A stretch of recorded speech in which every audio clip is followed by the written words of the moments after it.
और एक अच्छा बाज़ार है जिसमें कीमतों का भी सही तयन है और सबसे बढ़कर यह है कि क्वालिटी हर चीज़ की सब्ज़ियां और दूसरी चीज़ जो दी जा रही है वो बहुत मुनासिब रेट्स पर और फ्रेश दी जा रही है।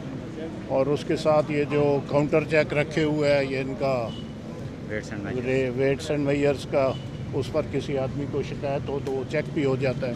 और वैसे भी जनरली क्लीनिनेस के हिसाब से और बाकी जो SOPs हैं उनके मुताबिक ये बाज़ार मेरे ख्याल में पंजाब में अच्छे बाज़ारों में से एक है। सर इसमें सिर्फ एक परेशानी आ रही है लोगों को चीनी के हवाले से। यहाँ पर इंतज़ामिया ने अब चीनी के काउंटर भी बढ़ा दिए हैं, लेकिन फिर भी लोगों की शिकायत आ रही है। इस हवाले से राय अमल हो सकता है? नहीं, कोई इसको हम उनको देख रहे हैं, हम इसको शिकायत यही होगी कि 1 किलो मिलती है, ये शिकायत। तो इंशाल्लाह इसको बढ़ा रहे हैं, आगे हमने बात की है इसको 2 किलो तक 15 रमज़ान के बाद इसको 2 किलो शुरू कर देंगे। और उसके बाद जब जो ईद के नज़दीक क्योंकि ज़्यादा कंजम्पशन होती है फिर इसको शायद हम 3 किलो पर भी ले जाएँ, कोई इशू नहीं है। सर जैसा कि हाई कोर्ट ने कमाल जारी किए कि लोगों को लाइनों में नहीं खड़ा करना, कुर्सियाँ लगा के दें, लेकिन यहाँ पर अभी तक किसी किस्म का इम्प्लीमेंट नहीं हुआ। नहीं, इम्प्लीमेंट हो रहा है ना, कुर्सियाँ भी लगी हुई हैं। अभी देखें ना, जिसका तब रश ज़्यादा हो जाए तो वो थोड़ा सा मसला तो बन जाता है। इंतज़ामिया भी यहाँ से लोगों को वापस भी नहीं कर सकते, जिसने आना है तो बाज़ औक़ात हो जाता है, थोड़ा सा